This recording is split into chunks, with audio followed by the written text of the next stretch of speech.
Welcome to chapter 4 of Anthem for 7th period. We have all the annotations from 5th and 6th, but maybe there's something they missed, and maybe there's something 7th will notice that they didn't.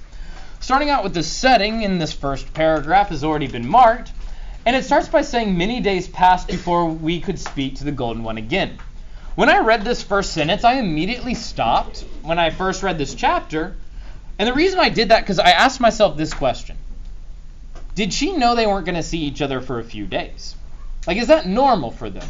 Or would that scare her? Like, would she be looking for him and then it's different street sweepers? Would she get concerned that something happened to him? These are the questions that immediately are going through my mind when I notice another couple of days have passed. Right? Each chapter is its own little segment. So let's see what happens in this segment here. All right, so many days passed before we could speak to the Golden One again. But then came the day when the sky turned white, as if the sun had burst and spread its flame in the air, and the fields lay still without breath, and the dust of the road was white in the glow. So the women of the field were weary, and they tarried over their work, and they were far from the road when we came.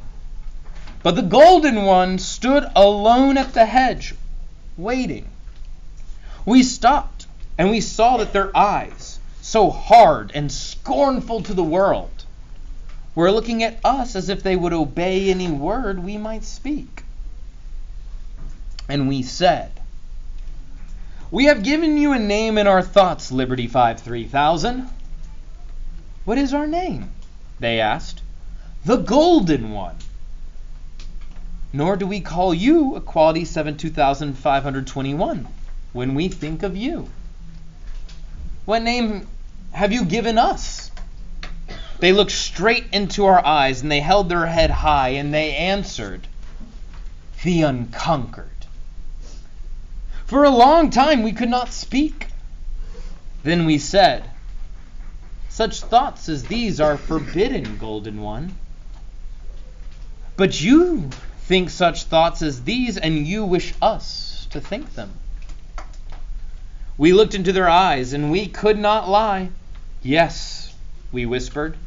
And they smiled. And then we said, "Our dearest one, do not obey us." They stepped back, and their eyes were wide and still. "Speak those words again," they whispered. "Which words?" we asked. But they did not answer, and we knew it. "Our dearest one," we whispered. Never have men said this to women. Now we're going to pause for a second because you can see there was a lot unpacked by the other classes so far. So let's go back to the first page. Okay. They didn't mark everything on this page. There's more we could mark, but take a look at what they highlighted for characterization. Do you understand what it's saying about the Golden One here? How does she look at the world and how does she look at equality? Are they the same? No. How are they different? Someone explain that to me real quick. How are they different? You say the obvious, yeah. One's a man, one's a woman? Well, no, we're talking about looking at the world versus equality, like right here. What does this word mean? To look hard and scornful at the world, but for equality, she looks at like she might obey anything he says. So what are we actually saying here? I feel like she knows that it's not right.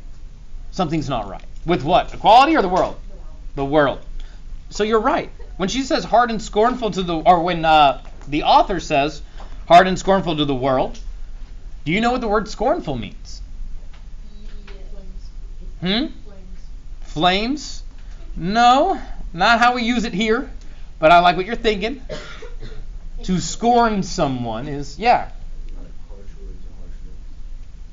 to think harshly, negatively about someone. It's like to scorn someone means you really don't like them, and so you're going to act aggressive towards them.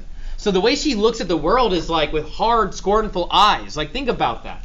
That means, like, as you're saying, this means that, hey, she notices something is off about their world, just like equality does. But when she sees equality, what happens to that look? Does it stay scornful and disdainful towards equality? No. So what happens? It literally what? Softens. Exactly. So right here, that's a thing that we could have written down, that like she looks at equality with like a soft, caring look.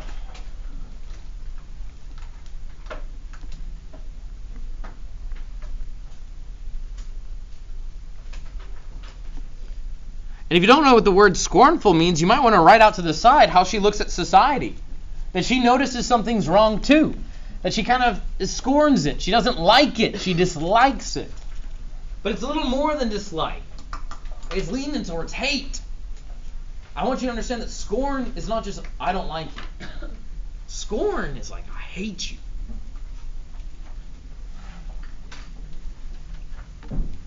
And so then, as we see below, he reveals the name that he calls her. And how does she react? How does she react?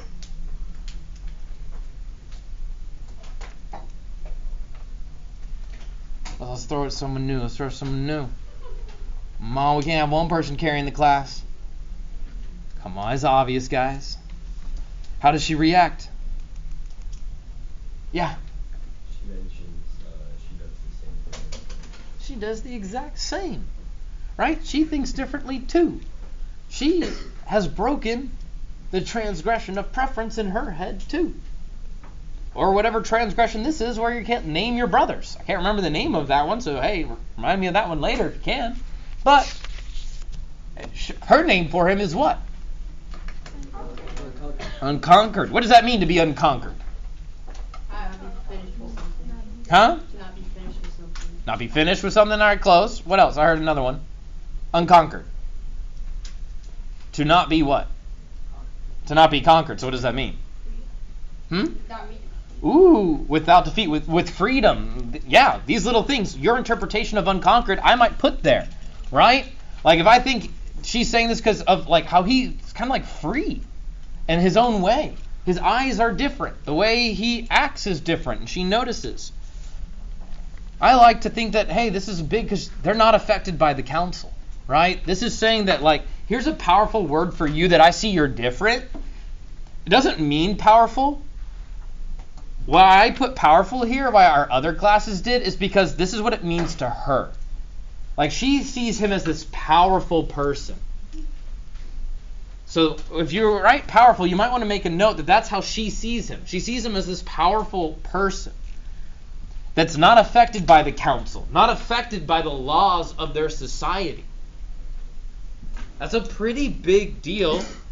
As then, look at how much we annotated this one sentence. We have things out to the side, we have things underlined, we have it highlighted, all three colors, we have it bracketed, we have a note.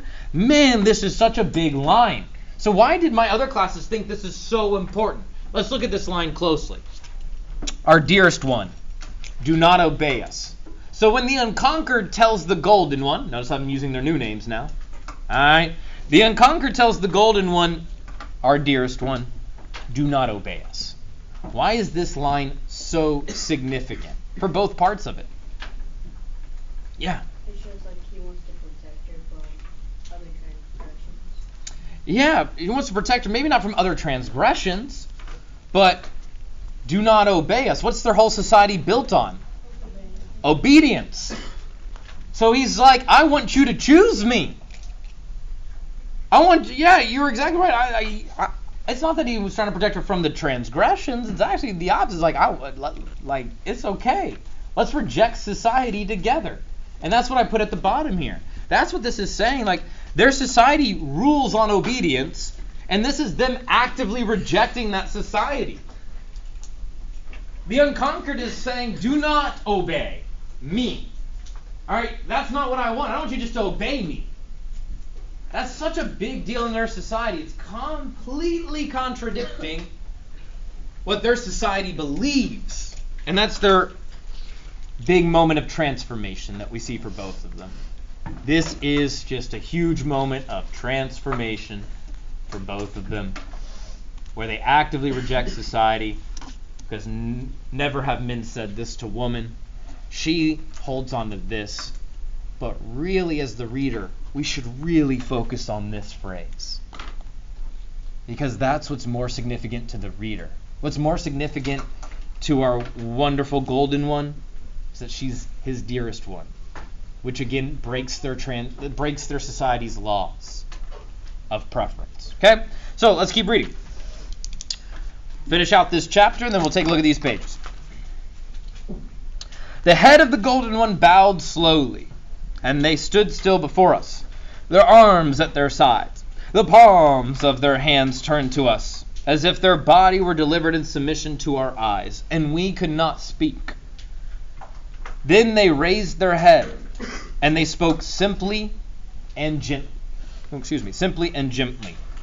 as if they wished us to forget some anxiety of their own. The day is hot, they said, and you have worked for many hours, and you must be weary. No, we answered. It is cooler in the fields, they said, and there is water to drink. Are you thirsty? Yes, we answered, but we cannot cross the hedge. We shall bring the water to you, they said. Then they knelt by the moat. They gathered water in their 2 hands. They rose, and they held the water to our lips. We do not know if we drank that water. We only knew suddenly that their hands were empty, but we were still holding our lips to their hands. And that they knew it, but did not move. We raised our head and stepped back, for we did not understand what had made us do this, and we were afraid to understand it. And the golden one stepped back and stood looking upon their hands in wonder. Then the golden one moved away, even though no others were coming, and they moved stepping back, as if they could not turn from us, their arms bent before them, as if they could not lower their hands.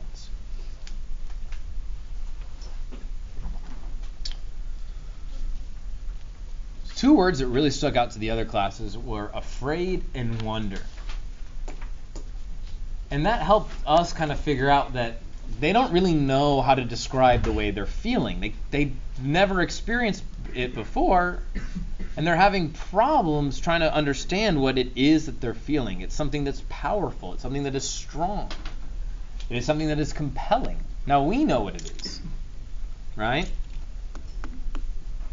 Right?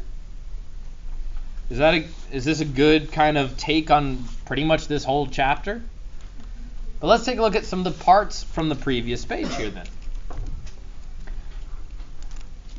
Right here, we really, my classes before really focused on the first time she does something for him is giving him this water, right? What do you think of this? Do you think this is kind of kind, caring, cute, cringe? Tell me some of your opinion. Yeah. And why does this matter so much in this moment? What does it give the unconquered that he didn't have before? That's all bad. Confidence, because I would say maybe he was lacking confidence before, and now is he hating on himself so much for being different? So I like that answer, because there's a way we can make it work. But what else? Now he has what that he didn't have before? What was that? Someone to protect, which also means someone to lose.